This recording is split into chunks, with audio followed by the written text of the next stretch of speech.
now tuned into the greatest. The Run with Manny Wilson podcast. The Run with Manny Wilson podcast. The best sports podcast there is. Yes, sir. What's up, everybody? Welcome back to The Run with me, Manny Wilson, all the way from Detroit to Chicago to your speakers and headphones. I appreciate you tuning in to the first interactive sports podcast, a community that makes sure your voice is heard. So if you hear something you agree with, you disagree with, you like, you dislike, go ahead, shoot me a call, 219-413-9405. And of course, we will play your take back on our next episode. Now, look, it was a lot going on this weekend with sports. You had the Usyk and Fury fight. That was great. The 2 Game 7s on Sunday. The Mavericks and the Thunder, man, that was a crazy game as well. It was a lot of different stuff going on, man. But we got to start off with the Minnesota Timberwolves because the Wolfpack, them boys balled out, man. This is the Minnesota Timberwolves' second conference finals appearance in franchise history. And the last time they've been to the Western Conference Finals was 20 years ago. That was in 2004, led by Kevin Garnett. This was a great game here, man, in Game 7. I couldn't have asked for a better game, man. It was said way beforehand. Anthony Edwards, he talked about it, and he said, best Game 7 in history. This was before the game he mentioned this. He said it's going to be the best Game 7 in history, and this is definitely one of them because this was great, man. And I got to start from a defensive perspective here because that's what we seen. The Denver Nuggets were up 20 points at one point, and they got walked down by the Minnesota Timberwolves. This was an old school type of walk down here. First off, this was an old school type of walk down. This wasn't no Golden State Warriors come back in 2 minutes by shooting a bunch of threes and now they're back in the game. Now, this was a walk down where you needed to play defense. You had to take it possession by possession. You had to use your defense to create easy offense. And that's exactly what the Minnesota Timberwolves did as they closed the gap. They were down 20. The third quarter was like that key piece, man. And it was crazy because the Wolves, they went on a 29-3 run and started the fourth quarter down 1. To start halftime, I think they were down 27 or 17 right at halftime. And then as soon as the game started, Jamal Murray hit another 3. It shook up the crowd. Everybody went ballistic. And, there you go. Minnesota Timberwolves was down 20. But they started walking them down, bro. They played defense. They really just locked in on defense, man, because the third quarter was completely different than anything we seen in that first half. Jamal Murray, he went off in the first half, 24 points in the first half, but then he was held to 11 points that second half. I think it was 5 points in the third quarter. Michael Porter Jr., bro, was just non-existent in the second half of this game. He only had 3 points the entire second half. It was really just Nikola Jokic. He was the main one working. And he was the main problem that the Timberwolves were struggling with because no matter what they threw at this man, he continued to score and carry his team, even though they got hawked down. The Wolves at one point had to triple team Nikola Jokic just to even kind of stay in the game and keep him from scoring. But that wasn't even enough. And it's only so much Nikola Jokic can do when nobody else is making shots on his team. They shot 5 for 19 in the third quarter from the field and then 1 for 10 from the 3-point line in the third quarter. Come on, man. It was the perfect opportunity for the Timberwolves to come back and strike as they did. And it started with good defense leading to easy offense. And everybody knows the elephant in the room here is that Anthony Edwards, he had himself a rough game, especially starting out. Denver, they brought out some double teams. They just brought a lot of focus on Anthony Edwards, kind of making sure that he wasn't going to be the key piece and the key reason why the Timberwolves were going to win this game, which was a great game plan. However, I don't think the Denver Nuggets counted on the fact that everybody else was going to step up the way they did because Karl Anthony Towns, he was huge. He was huge in this game. He put on a show. He really kept his team afloat in and out of these runs that they had to come back into the game. And Anthony Edwards, even though he wasn't really making shots and he was getting double teamed and stuff, the thing I loved is that he stayed aggressive. He kept shooting the ball. Like, he created opportunities for others, and most of all, the man played defense when he wasn't getting it going on the offensive end. That was probably the biggest thing that helped the Minnesota Timberwolves come back and end up winning, because even though he couldn't score, he could still find people open looks. He was still getting Jaden McDaniels open looks, getting Karl Anthony Towns open looks. Like, it was a huge help. And man, eventually it worked out in the final moments of the game, because the people who were carrying McDaniels and Karl Anthony Towns, and even Mike Conley, he did his thing too. It worked out, because by the time the game got to the final moments, Anthony Edwards finally was able to make the shot and get the ball in the hoop. So it was dope, man. And, Timberwolves don't win this game without Karl Anthony Towns. He was guarding Jokic the whole time, turned around and played the offensive end as well. So it was dope, man. And it's a reason that the Timberwolves had that number one defense. They really, really showed it tonight why they had that number one defense. But this was a high emotional game, man. So, the post game interviews was crazy. the people at the press, man, it was crazy. So look, we're gonna start here. Here's Nuggets coach Mike Malone after losing game 7 via NBA. How hard is it just to absorb a loss like this after going ahead by 20? Next question, man. The season's over. That's what's hard. Fuck being up 20. The season's over. You don't understand that. The season's over. It's hard. Stupid ass questions.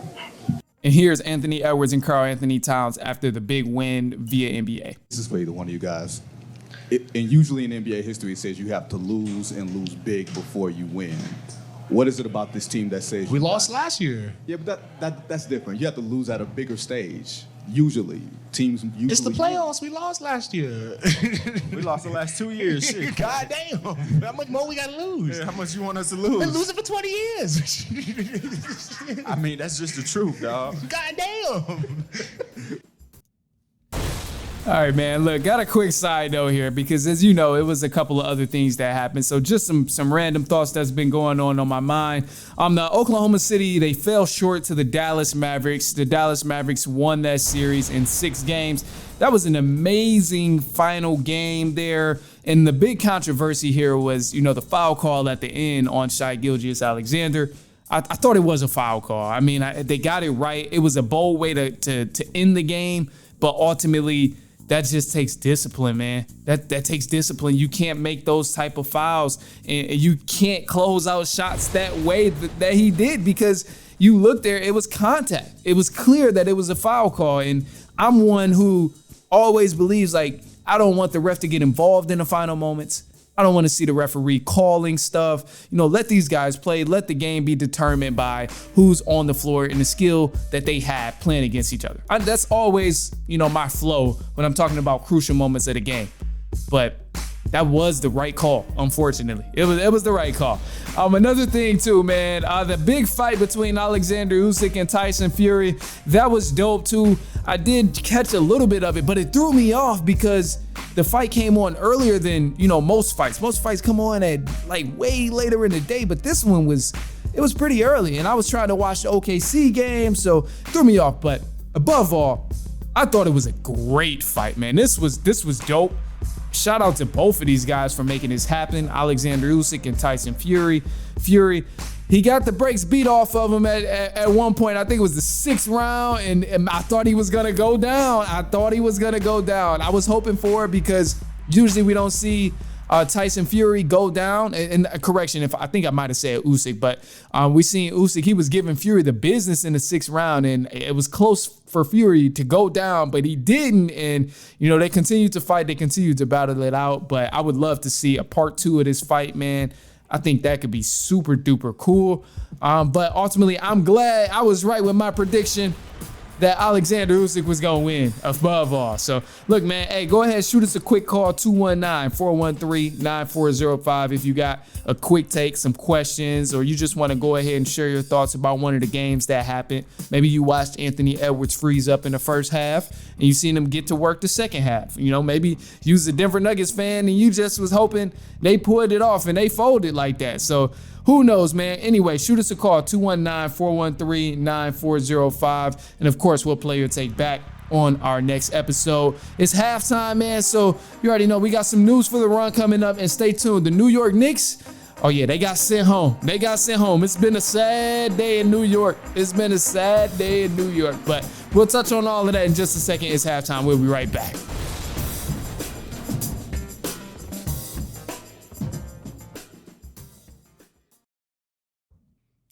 Oh man, I got this tea. I've been needing it. It's been a long weekend. It was filled with all good stuff, of course. I hope your weekend was good too. But no, it was filled with all good stuff, man. I caught up on some of the reading. I was telling y'all about this book called Bad Monkeys. It's very interesting. But it's about this lady. It's a fictional book, but it's about this lady. She's in a psych ward, and she's like talking to a psychiatrist, and he's trying to figure out if, she's actually crazy about something or if she's like telling the truth, because she got sent to jail or prison for killing somebody. But her thing is like, I just killed the wrong person. So I'm not necessarily crazy. I just messed up my job that I was supposed to do, because she works for some undercover agency. It's crazy, man. I could get all into it and explain even more, but I'm gonna do that. I'm gonna just leave it like that. It's good. So she's explaining to this guy certain things that she went through with this agency and all of that. And the psychiatrist is just trying to figure out if she's telling the truth or lying about this. And I really don't know if she's doing either, because some of this stuff sounds so far off the wall, but also it's adding up very clear. So for example, she'll be like,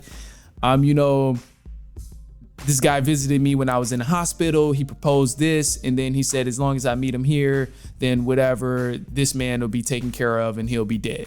So whatever, that happens. And then the psychiatrist, he'll look at it and he'll be like, okay, I hear what you're saying, but looking at the records, nobody visited you when you were in the hospital, and the man you said was going to be dead is still alive. So like, what's really going on? And, are you making this up? So it's crazy.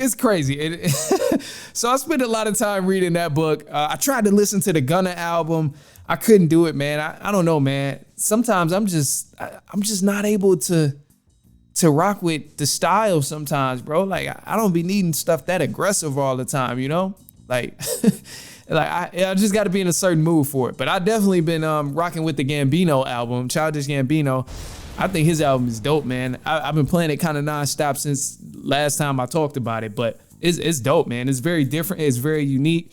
And, I think I love the sounds on it. So definitely check that out, the Childish Gambino. I think it's called At a Vista. Yeah, At a Vista is what it is. So, but anyway, I forgot. Y'all got me off topic. Look, we're here to talk about sports.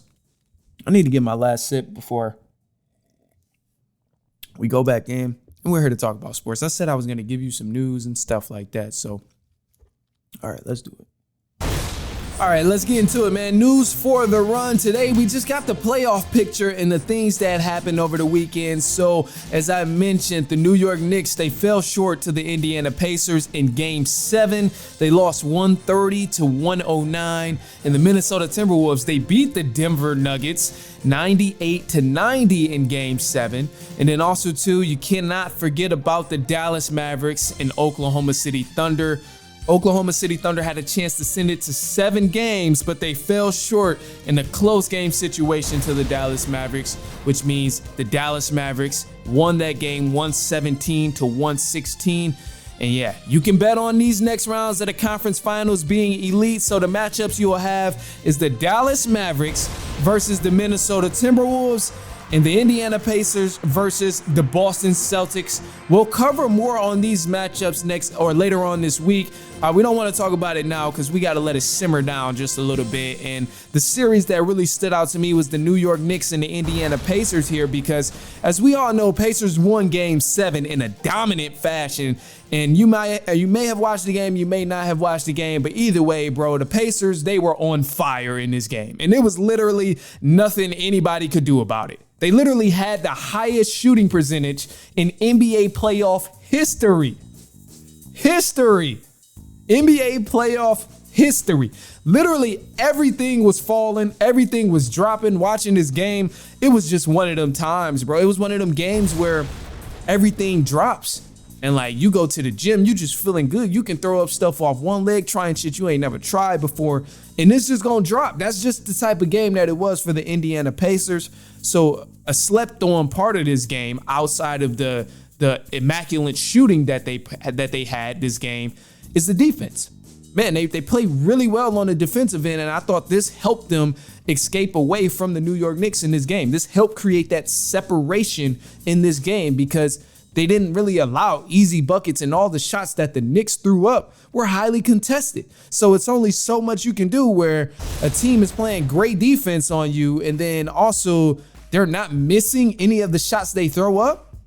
Like, come on, man. That's that. Like, don't let nobody tell you anything different of, oh, the Knicks should have done this. They should have done that. They should have went this area. They should have tried to double this guy, trap this guy. None of that stuff really matters because everybody was making shots. On the Indiana Pacers, everybody was making these shots. You had so many different people coming off the bench, lighting you up, making these shots and just hitting clutch shots for the stretch of the game. I'll put it that way. It necessarily wasn't like, oh, this guy's giving you 30, this guy's giving you 40, this guy's giving you that, he's giving you this. It was just more so the shots that they made came at the perfect time. Literally, the perfect time. Like, even with Halliburton, the shots he made came at the perfect time. He wasn't super aggressive all throughout the game. He started the game off pretty aggressive, but the shots he made for the most part just came at a great time where he was making, you know, a momentum type of shot. And it was huge. But we did learn a few things from the New York Knicks here. Even though they lost, we definitely learned some things. So although guys can play 48 minutes, it is not sustainable to do that. It's not sustainable to play your guys 48 minutes in every single game of the series like the New York Knicks did, because they had 5 guys injured all through the playoffs and couldn't make it to game 7 of the second round because they were playing these big minutes game after game and night after night. Jalen Brunson, Josh Hart, OG Anunoby, Mitchell Robinson, and Bogdanovic. Like, come on, man. They gave them guys huge minutes, and there's a clear reason of why most teams don't do that in the playoffs, because the playoff journey is just completely different than the regular season. But that's ultimately why I'm happy, too, that the Knicks lost, because I wouldn't want to see the New York Knicks go play a Boston Celtics team at not even a quarter of their strength. Like, what type of game is that? I'd much rather watch an Indiana Pacers team who is at least healthy. So I'm cool with that. I'm happy the Knicks won, or I'm happy the Knicks lost. I'm sorry. The Pacers and the Celtics is a much better matchup, but that's slightly different. That's a slightly different conversation that I'm ready to have later on in the week. The thing here that we're focusing on is, like, you don't want to risk your guys, because even if they go on further and further in the playoffs, it's only going to get worse. The injuries aren't going to get better. They're not going to heal by playing more basketball and playing through the injuries. So it's not wise to risk your guys in this playoff journey. They could have prevented this way early on. And this is why people have a solid bench, because you need guys to come in off the bench and play, so your stars aren't getting these huge minutes night after night. So for those Knicks fans out there, nah, don't use this as an excuse now that the series is over, because it's never been an excuse in any other playoff run. It wasn't an excuse last year. It wasn't an excuse the year before that. It wasn't an excuse the year before that. I don't want to hear it. And at the end of the day, it doesn't matter, because you prep for the playoffs. There's a reason teams used to give load management for their star players. And there's a reason that guys try to make sure they're on a minute restriction and stuff like that, so they can be durable through the season. So, you know, hey, man, it's cool for a March Madness series and a March Madness type of run, but this is not that. All playoffs, I've been telling you, the Knicks play like a March Madness team. They scrappy, they play defense, they work hard, they hit big shots, but it done caught up to them because the March Madness team done ran out of gas. But anyway, look, man, I'm gonna leave y'all with this here. That's all I got for you today, first off. And I appreciate you, of course, if you've been hanging with me to this point, but you got one more thing to listen to. I'm going to leave you on a positive note. I hope you had a great weekend and all of that, but I'm going to just go off a wing. I'm not going to go too deep because, you know, it's whatever. It ain't that serious. I'm going to just say this, man. Be honest with yourself and make sure you constantly evaluate the characteristics that you have around you. So be honest with yourself and evaluate the characteristics that you have around you, because if you're trying to work on yourself, you're trying to be better, and someone who's not really up to that same agenda, if they recognize that, they'll respect it. They'll be like, cool, do your thing. They gonna slowly distance themselves and let you, do work on you. And some people, they might do the opposite. They might look at you like, oh, you're trying to be funny or whatever the case is. But above all, that's why you got to be honest with yourself and like evaluate the characteristics around you. Because if you feel that within, then you got to trust your own intuition. But anyway, look, man, accept that advice any way that you will. Other than that, man, that's all I got for y'all. I would love to hear from you about the games and stuff like that, especially if you did watch it or you was following it at all. Go ahead, shoot us a call, 219-413-9405. And of course, we'll play your take back on our next episode. But until then, man, look, we'll catch up with you later on this week. You can watch the playoffs. They're coming on later on this week too, so it's gonna be perfect timing. You'll hear more predictions and all of that stuff too. But until then, we'll be back later on this week, and so on and so on and so on.